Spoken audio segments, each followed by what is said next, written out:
Bismillahirrahmanirrahim. Assalamualaikum warahmatullahi wabarakatuh.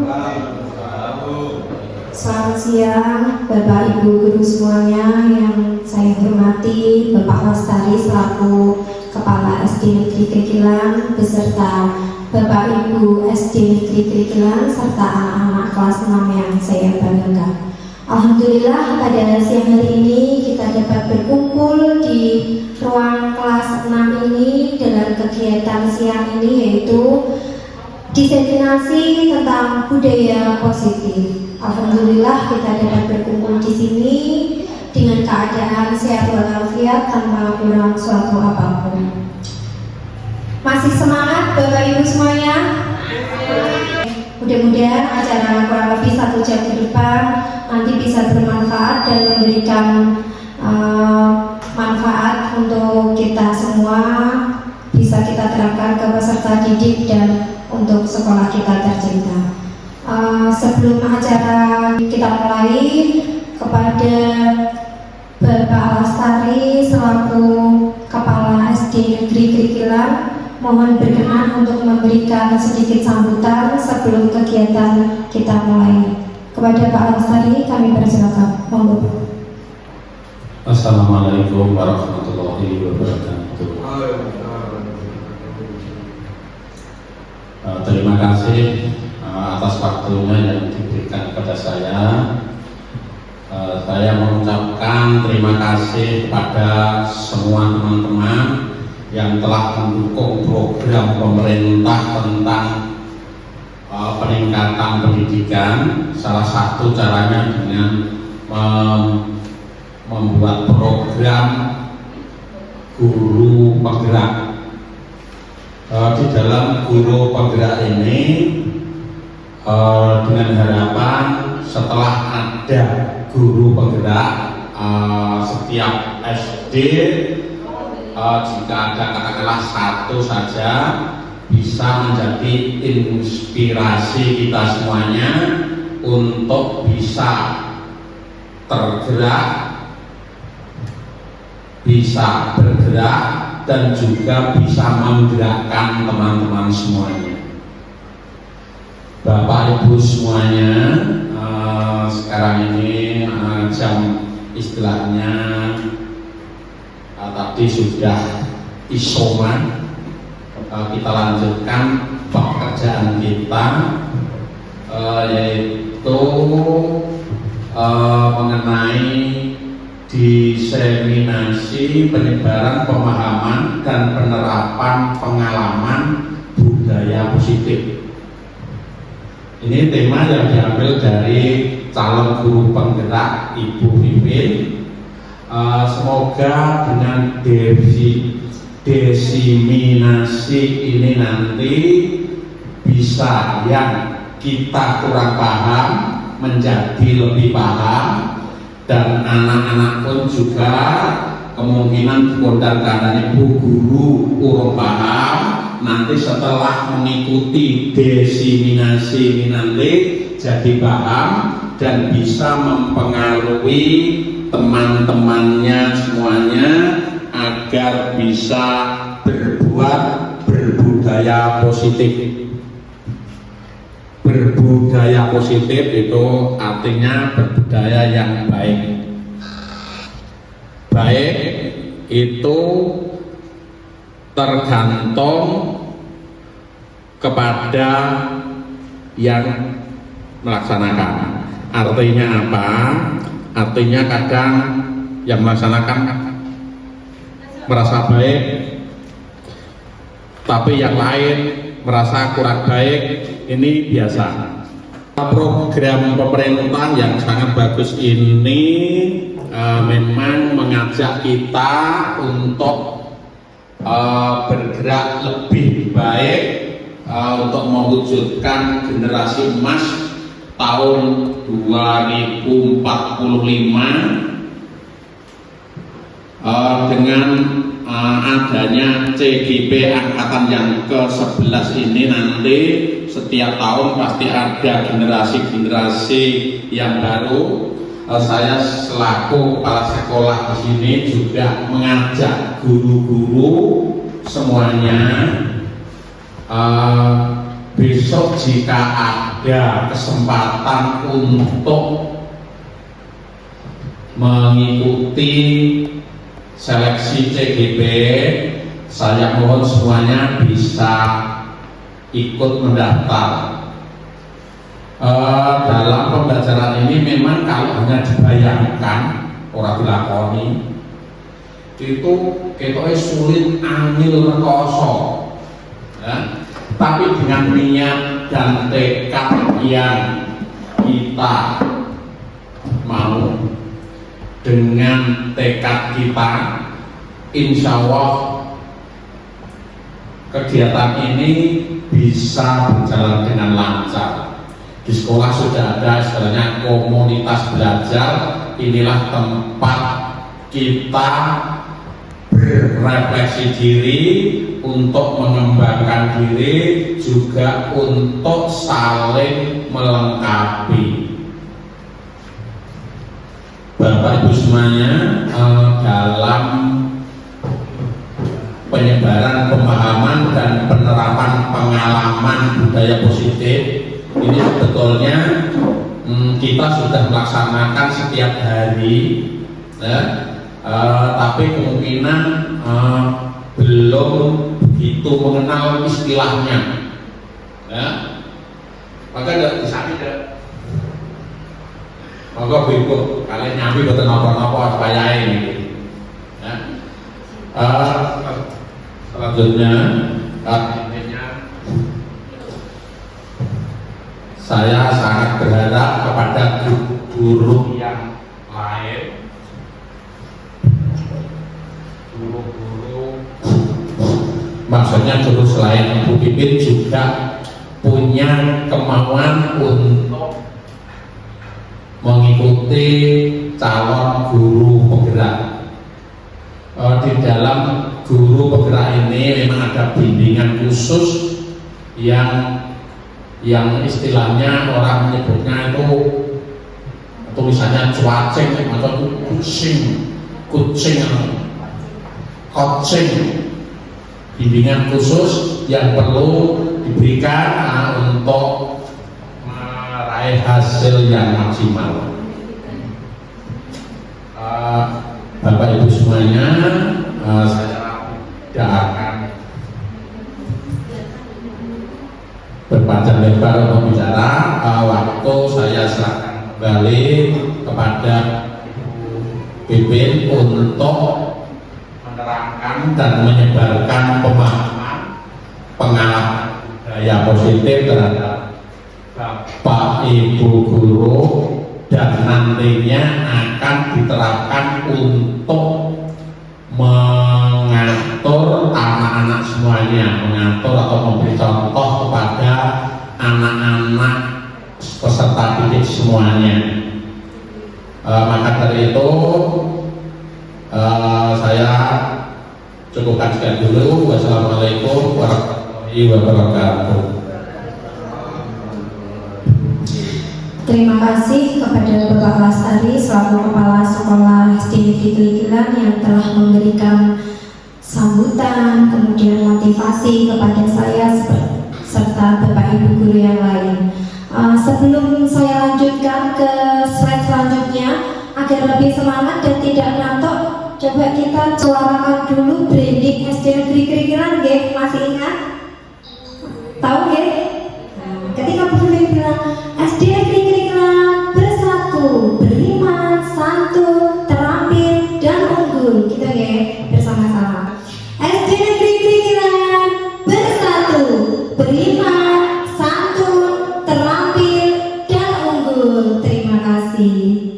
Terima kasih Bapak Ibu sudah meluangkan waktu untuk mengikuti diseminasi tentang penyebaran pemahaman dan penerapan tentang pengalaman budaya positif.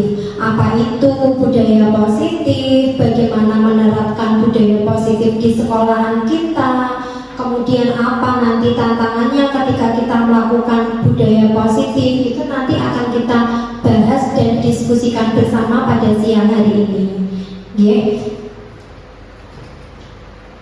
Pertanyaan pemantik yang pertama sebelum saya masuk ke bahasan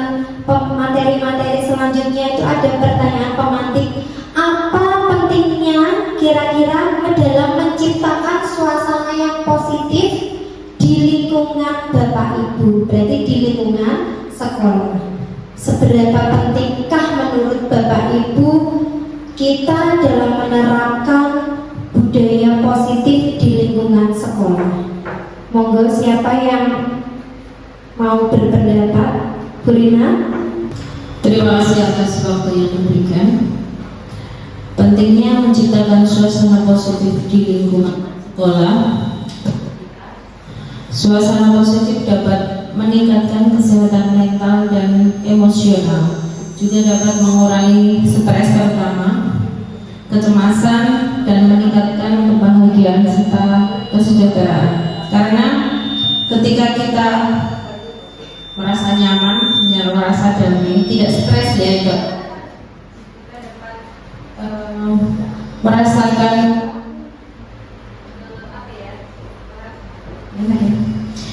merasakan kenyamanan sehingga kita bisa betah di situ dan dapat meningkatkan produktivitas kita. Terima kasih. Terima kasih, luar biasa tanggapan dari Bu Rina. Monggo Bapak Ibu guru yang lain. Monggo Bu Naim, mungkin ada tambahan tentang bagaimana atau apa sih pentingnya kita itu dalam menciptakan suasana positif yang ada di lingkungan sekolah kita. Monggo Bu Naim, ada tambahan? Silakan. Budaya positif itu sangat penting bagi sekolah karena melatih dan membiasakan kepada siswa sehingga membentuk karakter siswa yang baik. Terima kasih. Memang membentuk budaya positif itu sangat penting sekali Bapak Ibu. Itu terutama sebelum kita menerapkannya ke anak, itu yang lebih utama lagi adalah dari diri kita sendiri. Bagaimana kita menerapkan disiplin kepada diri kita sendiri sebelum kita menerapkan kedisiplinan itu terhadap peserta didik. Terima kasih untuk Bu Rina dan Bu Naim yang sudah memberikan tanggapannya. Kemudian pertanyaan pematik yang kedua, sebagai seorang pendidik, bagaimana Bapak dapat menciptakan suasana positif di lingkungan Bapak Ibu tempat bekerja?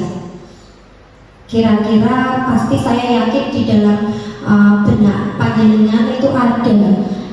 Panjenengan itu punya cara, punya trik bagaimana sih dapat menciptakan suasana yang positif di lingkungan sekolah.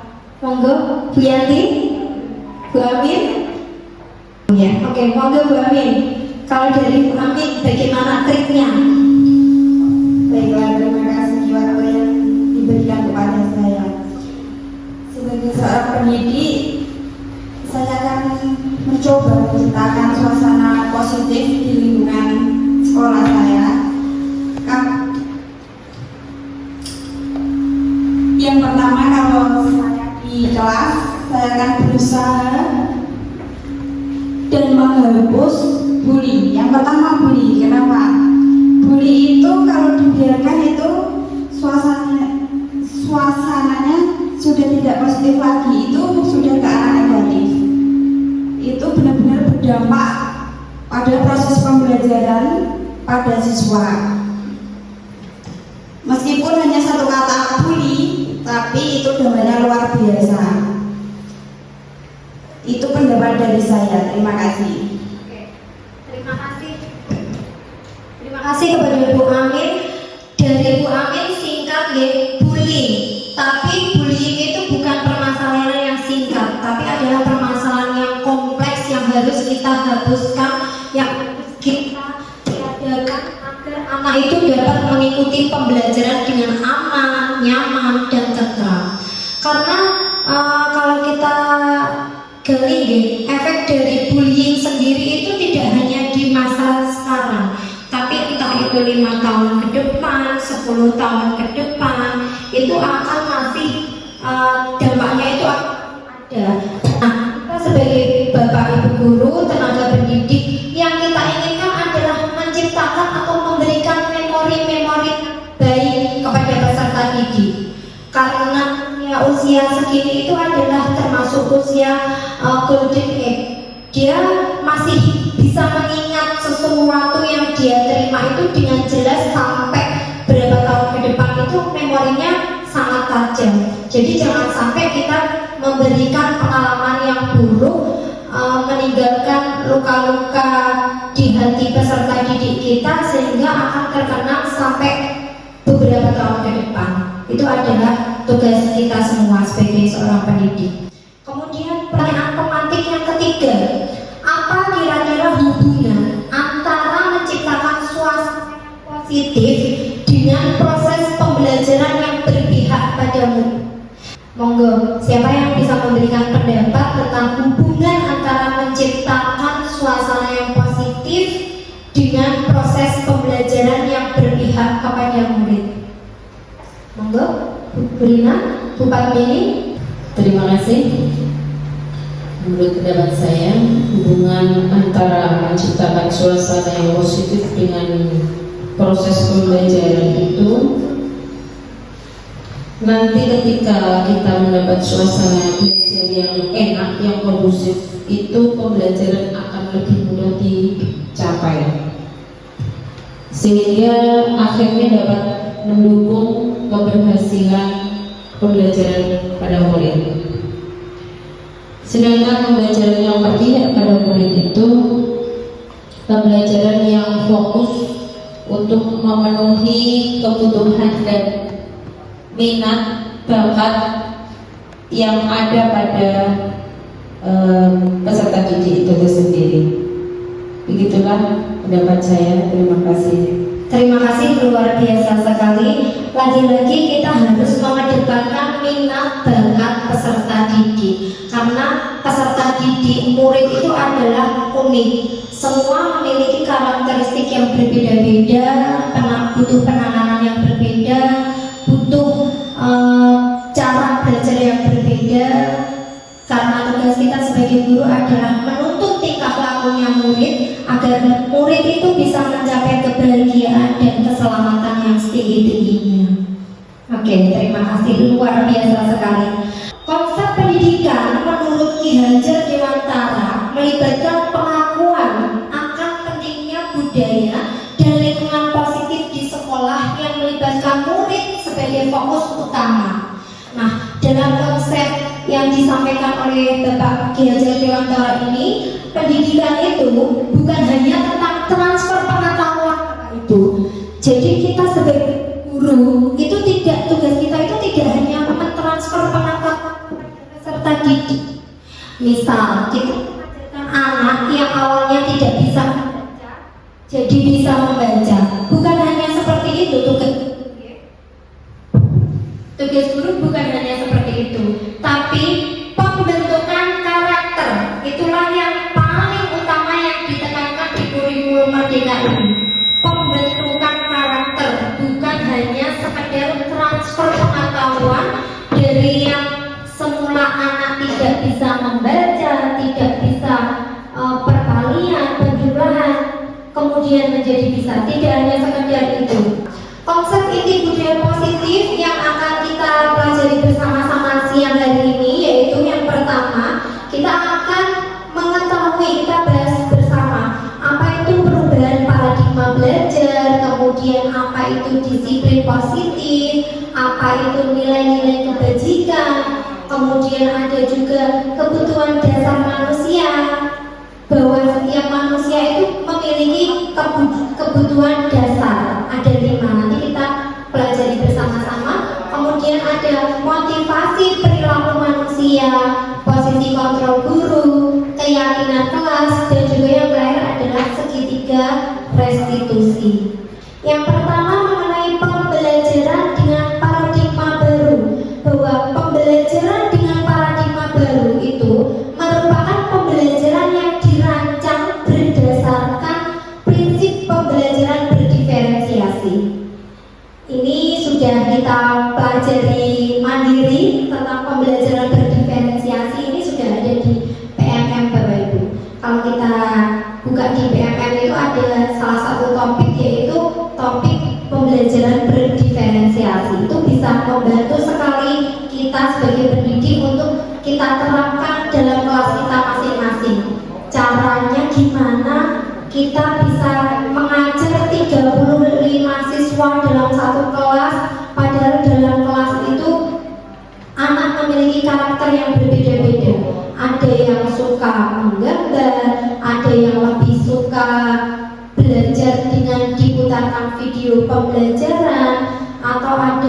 suka mempraktekkan langsung.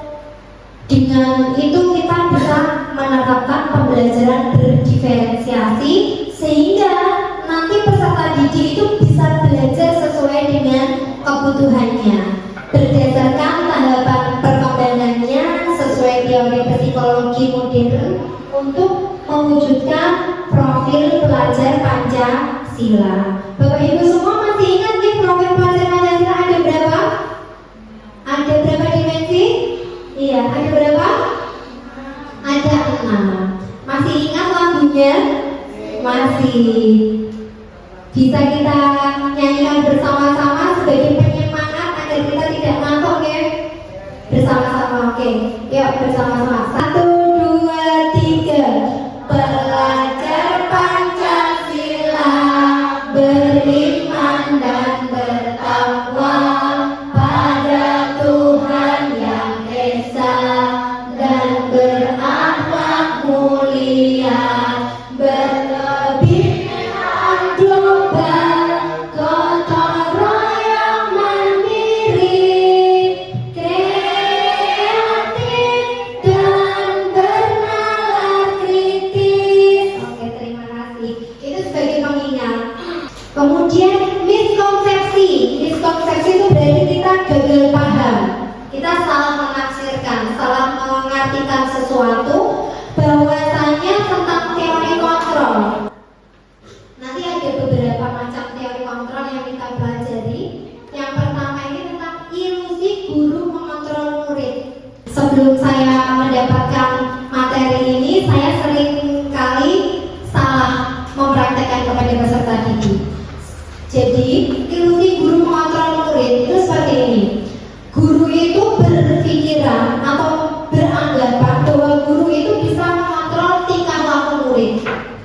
Nah, ternyata itu kurang tepat. Guru itu tidak bisa mengontrol tingkah laku murid.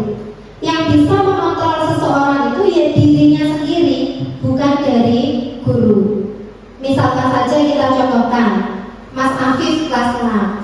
Dia tidak pernah memakai sepatu saat pembelajaran ataupun di sekolah. Ketika saya bertemu dengan Mas Afif, saya tegur, saya minta, saya ingatkan agar mau disiplin untuk memakai sepatu.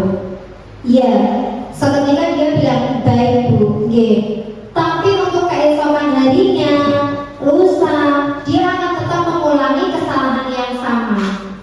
Itu karena bahwasanya guru itu tidak bisa mengontrol tingkah laku murid. Dia punya mindset, punya pemikiran sendiri untuk mengontrol dirinya sendiri. Ya, baik, dia akan berubah saat itu juga, tapi tidak menjamin dia akan tetap konsisten untuk kedepannya akan seperti itu, karena dia tidak ada motivasi dalam dirinya sendiri. Dia bisa berubah dengan baik karena teguran dari Bapak Ibu guru. Kemudian miskonsepsi tentang teori yang kedua, ilusi bahwa semua penguatan positif itu efektif dan bermanfaat. Ini juga kurang tepat.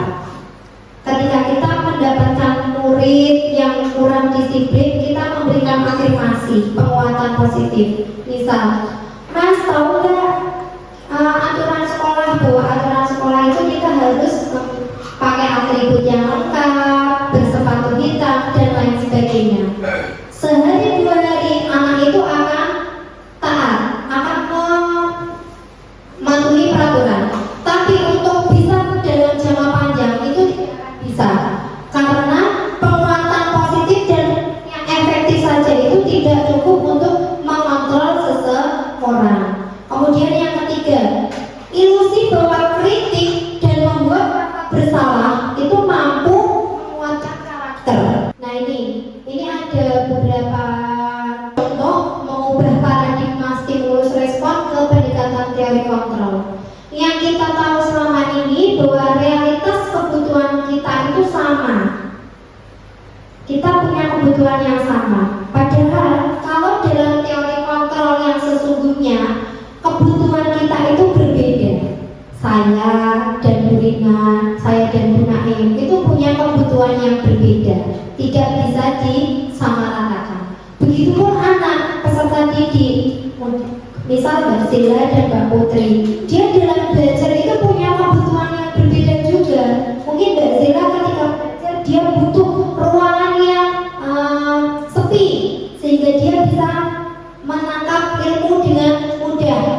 Berbeda dengan Mbak Putri, misal Mbak Putri bisa belajar dengan mendengarkan musik sambil mendengar dangdut atau lagu-lagu pop misalnya. Nah itu bahwa kebutuhan kita itu berbeda, tidak bisa disamaratakan. Kemudian yang kedua, semua orang melihat hal yang sama. Belum tentu, bahwa setiap orang itu memiliki gambaran yang berbeda. Saya melihat anak yang kurang disiplin dalam sekolah, tidak pakai atribut, itu saya punya pemikiran yang berbeda dengan panjenengan semua. Yang ketiga, kita mencoba mengubah orang agar berpandangan sama dengan kita. Kira-kira bisa tidak kita memaksakan kehendak orang untuk berpikiran sama dengan kita? Tidak bisa. Kita tidak bisa memaksakan seseorang agar seseorang itu punya pandangan yang sama dengan kita. Seperti yang kita bahas kemarin, bahwa setiap orang itu punya visi. Tidak bisa disamakan visi antara saya dan Pak Budi, mungkin punya visi sendiri.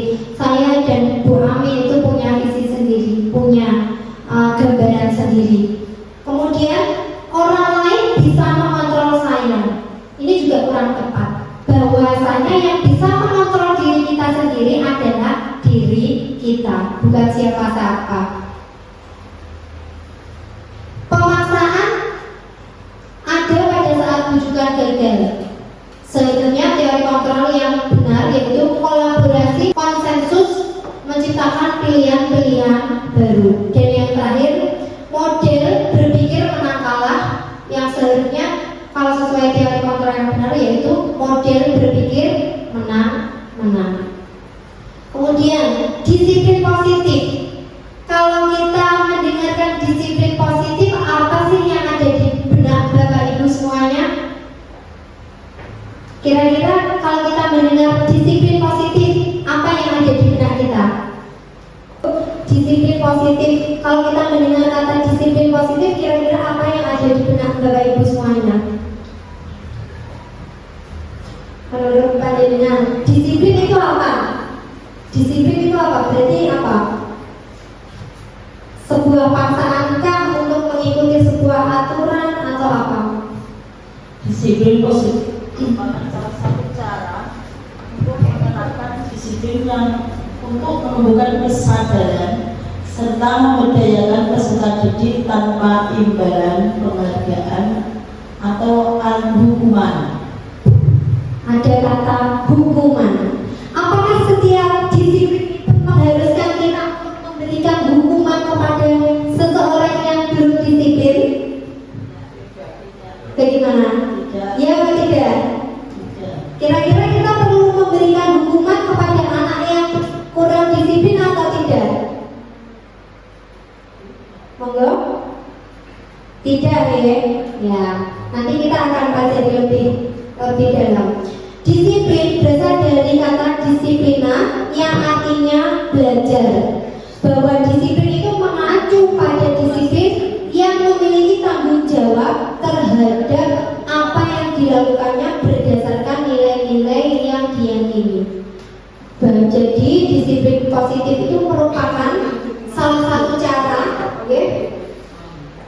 penerapan disiplin ini bertujuan untuk menumbuhkan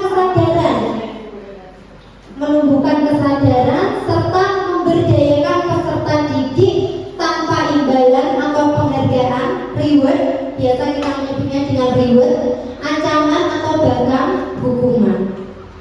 Kemudian sebagai pendidik, tujuan kita itu adalah menciptakan peserta didik yang memiliki disiplin diri, sehingga mereka berperilaku mengacu kepada nilai-nilai kebajikan universal dan juga memiliki motivasi intrinsik. Nah, ini yang paling penting, memiliki motivasi intrinsik dalam perubahan perilaku, tentunya ke arah yang lebih baik. Karena motivasi itu ada dua, datanya ada yang dari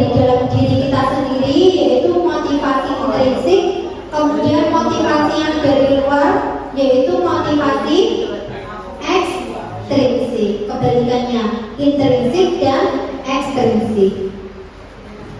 Nilai-nilai kebajikan ini saya contohkan, ada nilai kebajikan dari 3 organisasi seperti pada profil pelajar Pancasila itu nilai kebajikan, berarti nilai yang kita anut, nilai yang kita yakini benar itu ada 6. Seperti yang kita nyanyikan tadi, ada beriman, berkebinekaan global, mandiri, gotong royong, berpikir kritis, dan kreatif. Kemudian ini dari BO Primary Years Program PYP, ada toleransi, kemudian ada rasa hormat, integritas, mandiri, dan sampai ke komitmen. Sedangkan contoh dari ini keterampilan hidup, life skill, bahwasanya hidup itu butuh dapat dipercaya, kemudian lurus hati, pendengar yang aktif, tidak merendahkan orang lain, dan juga memberikan yang terbaik dari diri. Ini 3 contoh nilai kebajikan dari 3 organisasi yang saya contohkan. Kemudian kita masuk ke kebutuhan dasar manusia. Bapak Ibu guru semuanya di sini saya yakin pasti memiliki kebutuhan. Nah, dari materi yang saya sampaikan ini tentang budaya positif itu ada 5 kebutuhan dasar manusia. Nah, di sini kalau kita membahas kebutuhan dasar manusia ada 5 itu, yaitu kebutuhan atau segala sesuatu yang kita lakukan untuk mendapatkan apa yang kita inginkan. Sudah saya sampaikan tadi bahwa kebutuhan saya dengan Bu Naim, dengan Bu Amin itu berbeda. Apa yang saya inginkan, apa yang Pak Budi inginkan, atau yang Bu Pak inginkan itu berbeda. Seluruh tindakan yang kita lakukan memiliki tujuan tertentu, dan semua usaha terbaik yang kita lakukan adalah dalam rangka agar kebutuhan dasar kita terpenuhi dengan baik. Kita masuk ke 5 kebutuhan dasar manusia. Ya, kebutuhan dasar yang pertama, bertahan hidup. Nah, bertahan hidup sudah disebutkan oleh Bu Yanti tadi. Di antaranya termasuk kebutuhan makanan, pakaian, kemudian ada tempat tinggal, rasa aman juga termasuk kebutuhan untuk bertahan hidup. Kebutuhan yang kedua yaitu tentang kasih sayang dan rasa diterima. Kita sebagai makhluk hidup manusiawi ya, pasti punya rasa kasih sayang, ingin disayang, ingin diterima oleh siapa?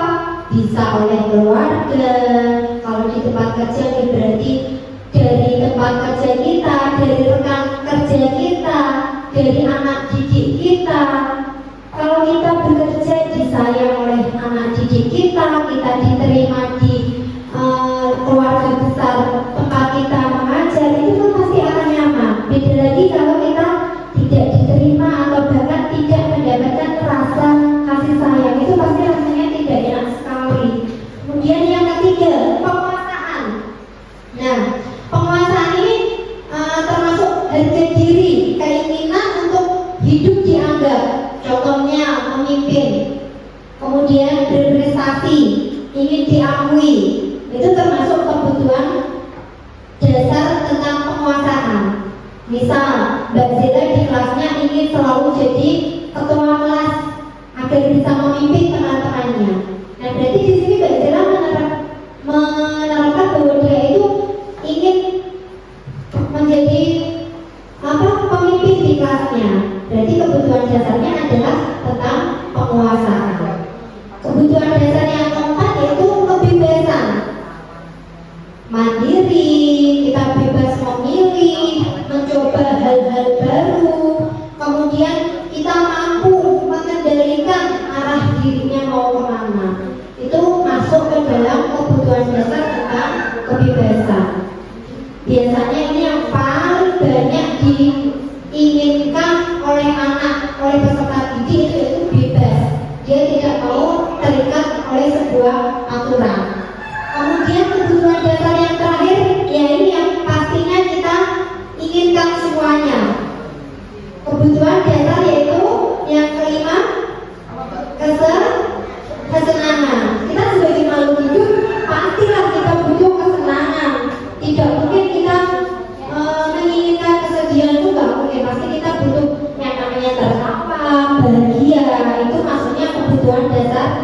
kesenangan. Nah, ini ada contoh, beberapa contoh biar kita tidak ngantuk ya. Nanti Bapak Ibu bisa atau adik-adik bisa ikut menjawab. Kira-kira dari kalimat ini, kalimat yang saya contohkan ini termasuk ke dalam kebutuhan dasar manusia yang apa? Balik lagi ya, tadi ada yang namanya kebutuhan bertahan hidup, kaitannya dengan makanan, pakaian, dan tempat tinggal. Kemudian ada rasa kasih sayang dan rasa diterima. Kebutuhan yang ketiga, penguasaan. Dia ingin memimpinkan, dia ingin dianggap berprestasi kah? Kemudian yang keempat, kebebasan. Dia ingin bebas, tidak mau terikat atau teratur oleh sebuah aturan. Dan yang kelima adalah kesenangan. Dan ingat ya, bertahan hidup, kasih sayang dan rasa diterima, penguasaan, kebebasan dan kesenangan. Nah, langsung ya, kebutuhan yang sesuai. Ibu kejar aku karena ibu guru sayang aku. Nah, kira-kira dari contoh ini apa yang dibutuhkan peserta didik ini? Dia membutuhkan apa? Oke, kasih sayang. Oke, coba kita cek apakah benar dari contoh kalimat ini yang diinginkan oleh anak ini adalah kasih sayang. Coba kita cek. Iya, betul sekali. Dari contoh tadi menggambarkan bahwa anak tersebut butuh kasih sayang dan rasa diterima. Contoh yang kedua, aku hebat kan bisa bikin ibu guru kejar aku. Nah, aku hebat kan bisa bikin ibu guru kejar aku.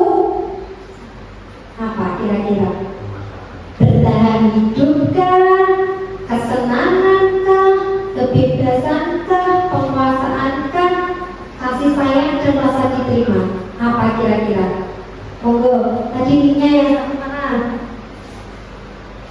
Monggo, Ibu Amin, ayo Ibu Amin, Yo, kita mencoba menjawab. Aku hebat kan bisa bikin ibu guru kejar aku. Kira-kira peserta didik ini butuh apa dari 5 kebutuhan dasar manusia tadi? Oke, coba kita cek ya. Oke, betul sekali teman-teman, buat Ibu Amin. Sekali lagi, masih ada 3 contoh lagi. Contohnya 5, ini yang ketiga. Kebutuhan. Aku bosan belajar mewarnai terus di dalam kelas. Ketika ada peserta didik mengeluh seperti ini, kira-kira peserta didik ini membutuhkan apa? Kebebasan. Iya, kita cek dulu. Iya, kita cek. Apakah benar kebebasan? Iya, betul sekali. Peserta didik itu membutuhkan kebebasan. Contoh yang keempat, yo.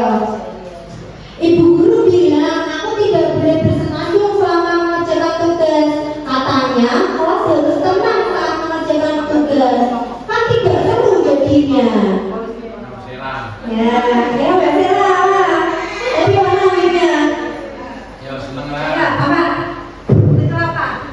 Dari contohnya Bu Guru ini kira-kira peserta didik ini butuh apa? Sekarang menjawab kesenangan. Oke, kita cek ya. Iya, betul sekali. Tepuk tangan dong buat Zira. Luar biasa. Contoh yang terakhir. Ibu guru tidak menyapaku hari ini, padahal aku mau menjepit rambut baru. Apa gunanya? Yang keras Bu, pakai mic Bu, pakai mic. Ya. Dari contoh yang terakhir ini kira-kira peserta didik butuh apa?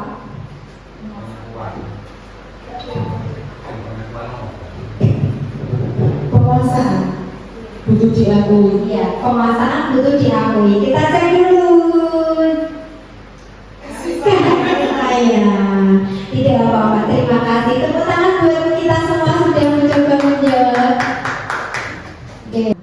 Oke. Masuk ke motivasi perilaku manusia. Nah, ini yang saya singgung tadi nih, bahwa motivasi itu ada 2 dua. Yang pertama itu adalah yang berasal dari diri kita sendiri, kemudian ada yang berasal dari orang lain, berasal dari luar, itu ekstrinsik. Kalau yang berasal dari diri kita sendiri berarti motivasi intrinsik, ya. Seperti bahasa Indonesia itu kan unsur-unsur cerita itu ada yang dari dalam dan dari luar itu, ya. Unsur intrinsik dan unsur ekstrinsik. Unsur atau motivasi ekstrinsik itu untuk menghindari ketidaknyamanan atau hukuman. Contoh, saya berangkat pagi-pagi, setiap hari berangkat pagi, tapi tujuan saya itu bukan karena saya ingin menerapkan atau saya ingin berusaha bertanggung jawab atas amanah yang telah diberikan saya, enggak. Tapi kalau motivasi ekstrinsik saya itu untuk menghindari ketidaknyamanan atau hukuman, berarti niat saya masuk pagi itu misal supaya tidak dimarahin Pak Lastari, misal karena berangkatnya siang. Itu berarti kan niat saya bukan dari diri saya, tapi niatnya itu motivasinya ada dari untuk menghindari ketidaknyamanan dan hukuman dari atasan. Kemudian contoh yang kedua, untuk mendapatkan imbalan atau penghargaan dari orang lain. Contoh, saya masuk pagi, piket di depan, niatnya saya jelek, niatnya saya biar ini loh Bu Guru masuknya pagi, rajin, bukan seperti itu. Itu motivasi intrinsik yang kurang tepat, tapi motivasinya harus dari diri sendiri. Ketika saya masuk pagi, niatnya harus baik, motivasi intrinsik. Ini adalah sebuah tanggung jawab, ini adalah amanah saya, bahwasanya guru itu jam kerjanya adalah jam 7, maka saya harus tiba di sekolah kurang dari jam 7. Itu adalah motivasi yang benar, motivasi dari dirinya sendiri, bukan karena untuk menghindari hukuman dari atasan misal, atau bukan untuk menerima penghargaan atau imbalan. Nah, ini ada 3: hukuman, konsekuensi, dan restitusi. Ini kalau restitusi itu baru kita dengar. Nah, sekarang kita jadi bisa tahu apa itu restitusi. Hukuman itu tidak direncanakan. Misalnya, anak murid saya tidak membawa buku sesuai dengan jadwal, kemudian saya hukum karena kamu tidak membawa buku sesuai dengan jadwal pelajaran, silakan kamu hormat bendera. Nah, itu masuknya ke hukuman. Tapi kalau konsekuensi itu adalah tindakan yang harus kita lakukan karena sebuah kesepakatan yang terjadi. Contoh, kita sudah ada kesepakatan kelas. Kita buat kesepakatan dengan peserta didik bahwa nanti ketika ada yang melanggar kesepakatan itu, kita ada konsekuensi yang harus kita jalani. Kira-kira apa ya anak-anak? Kalau sudah terjadi seperti itu namanya konsekuensi. Karena itu adalah bentuk tanggung jawab dia, karena dia sudah melanggar kesepakatan. Beda dengan hukuman. Kalau hukuman itu tidak ada kesepakatan, kita secara tiba-tiba satu pihak langsung menghakimi atau memberikan hukuman. Kalau restitusi itu kita kolaboratif dengan peserta didik. Kita gali dulu. Pasti setiap anak melakukan sesuatu itu kan ada alasannya. Tidak mungkin langsung tiba-tiba anak itu tidak membawa buku. Kita tanya dulu, kenapa Mas tadi tidak membawa buku pembelajaran? Kenapa? Apa bangunnya kesiangan kah? Atau tidak dibantu ibunya dalam menjadwal? Misal kalau yang kelas kecil ya. Nah, ini bedanya antara hukuman, konsekuensi, dan restitusi. Identitas gagal dan identitas sukses. Contoh satu saja, hukuman. Dari hukuman, sesuatu yang menyakitkan itu harus terjadi, itu hukuman karena tiba-tiba. Kemudian kalau konsekuensi konsekuensi, itu sesuatu harus terjadi karena kita sudah membentuk kesepakatan. Jadi mau tidak mau itu harus terjadi. Kemudian kalau restitusi merupakan pilihan, kita gali dulu informasinya, kita tanyakan, oh kira-kira kalau seperti ini baik tidak? Kira-kira kalau seperti ini sudah sesuai dengan kesepakatan kelas kita atau tidak? Itu kita memberikan pilihan kepada peserta didik. Ini juga contoh identitas gagal dan identitas sukses yang kedua.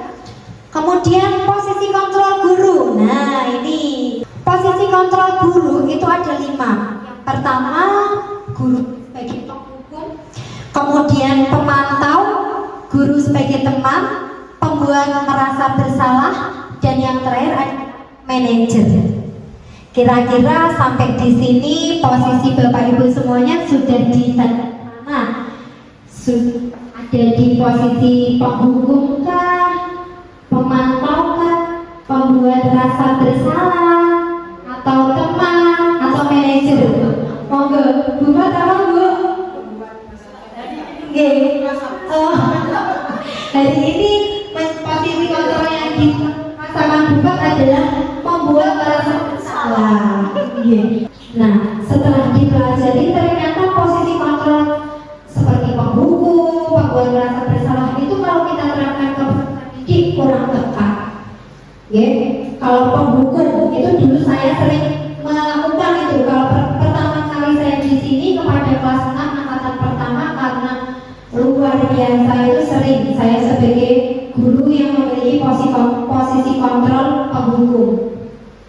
Pemantau itu jadi guru itu hanya sekedar melihat, mengamati tanpa memberikan konsekuensi.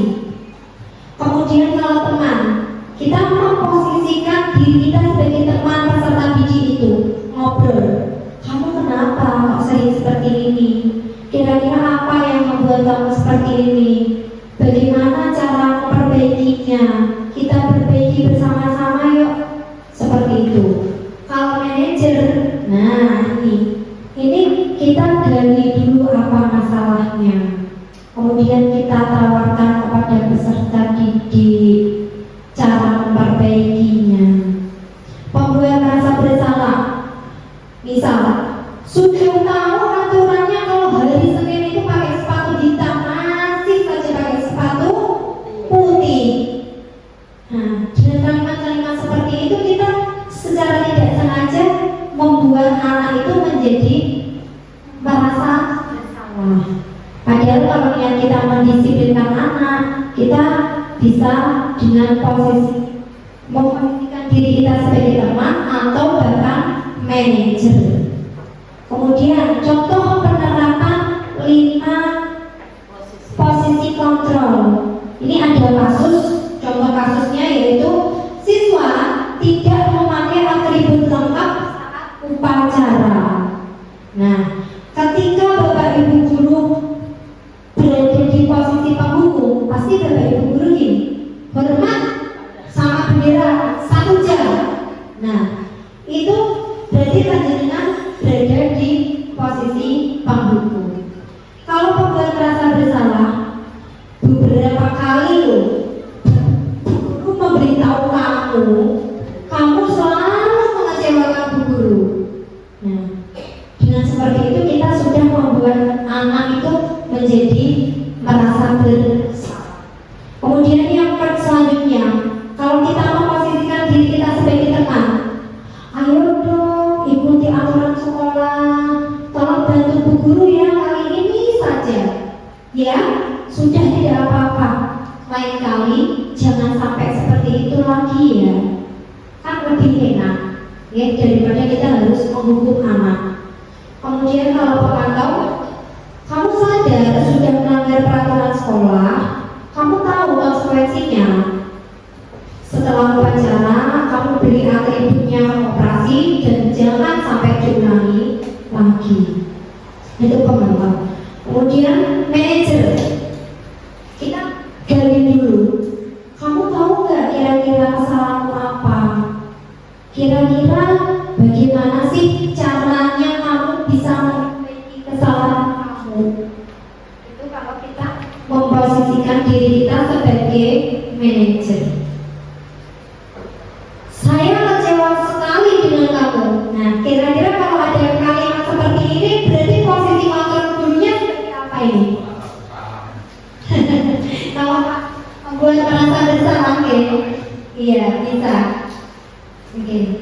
Kamu tidak pernah mendapat nilai jika tidak mengerjakan tugas.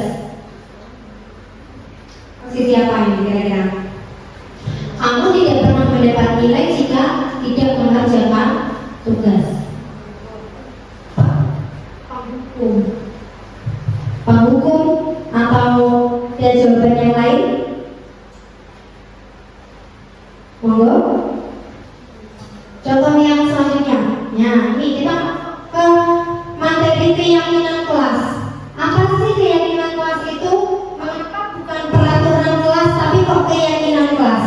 Nah, di sini kira-kira Bapak Ibu dari kelas 1 sampai dengan kelas 6 di kelasnya sudah punya keyakinan kelas atau belum? Sudah, benar sudah. Keyakinan kelas atau peraturan kelas yang beda-beda? Kesepakatan. Nah, jadi gini Bapak Ibu, antara kesepakatan, keyakinan, kemudian peraturan itu sebenarnya adalah niatnya sama, tujuannya sama untuk mendisiplinkan atau membuat kesepakatan kelas. Jadi keyakinan kelas, kesepakatan kelas itu berasal dari peraturan kelas. Kalau peraturan kelas itu seperti ini, sifatnya masih umum dan kalimatnya sifat negatif. Contoh, tidak boleh saling mengejek. Itu masuknya ke peraturan kelas. Tapi ketika kita turunkan ke kesepakatan kelas dan keyakinan kelas, kalimat negatif itu harus kita ubah menjadi kalimat positif. Tidak boleh mengejek sesama teman. Berarti kalau kesepakatan kelasnya apa ya? Saling menghargai. Nah, saling menghargai itu adalah kesepakatan kelas. Tapi bisa jadi keyakinan kelas kalau kesepakatan itu kita yakini dapat mengubah kedisiplinan anak atau mengubah suasana kelas itu menjadi lebih baik. Dari peraturan kita turunkan ke kesepakatan. Setelah sudah ada kesepakatan yang sudah bisa membawa dampak ke yang lebih baik itu kita jadikan keyakinan. Itu bedanya antara peraturan, kesepakatan dan keyakinan kelas. Pembentukan keyakinan kelas. Nah, ini saya di kelas 6 yang tahun pembelajaran kemarin, karena saya ini sekarang di kelas rendah belum bisa, harus ada bantuan yang lebih ekstra dari gurunya untuk membentuk sebuah keyakinan kelas. Ini dokumentasi saya dari kelas 6 yang lalu.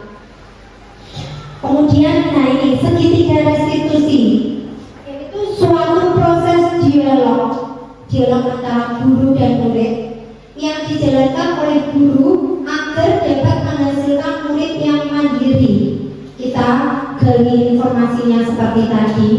Misal ada murid yang membuat kesalahan, kita tidak serta-merta menghukum, tapi kita lebih dulu menggali dengan cara apa? Yang pertama adalah dengan cara menstabilkan identitas.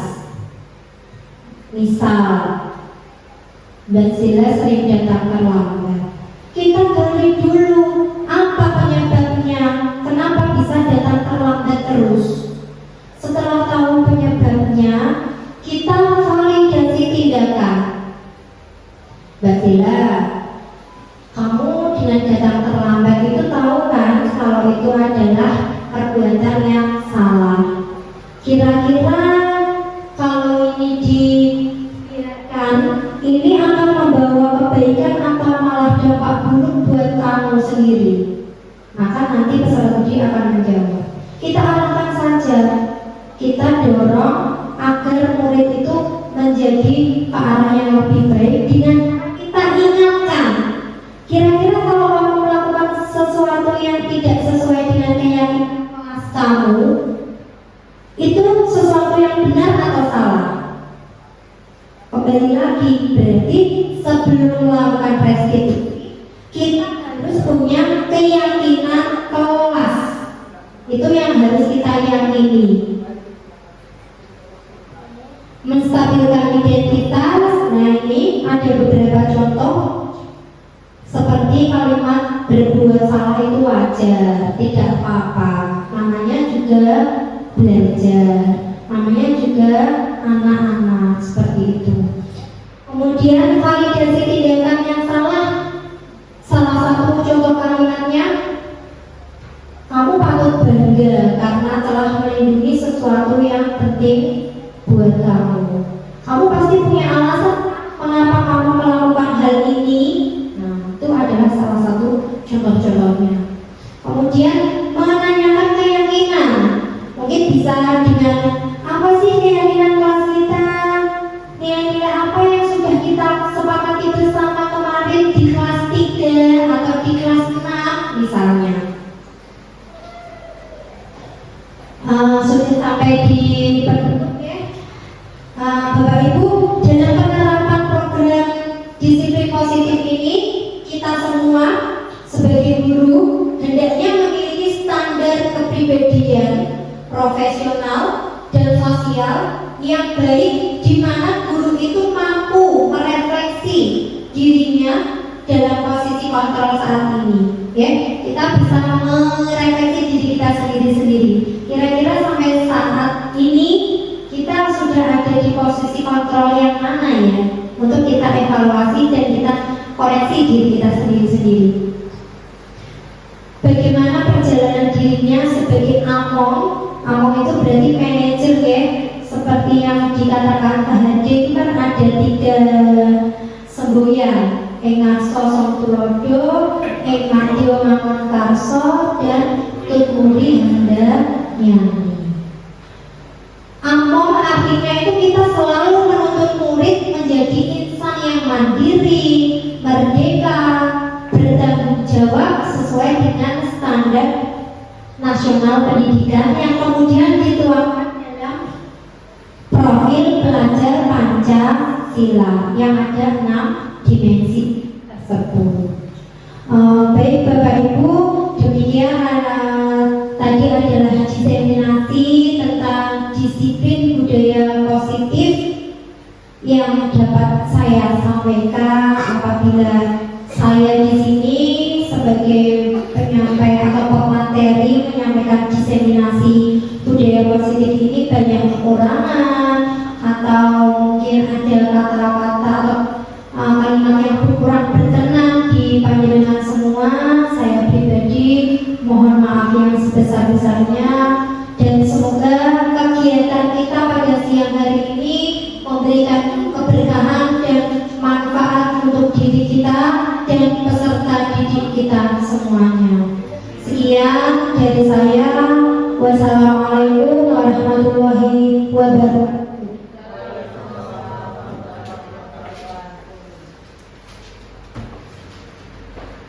Terima kasih atas paparannya yang begitu jelas dan gamblang.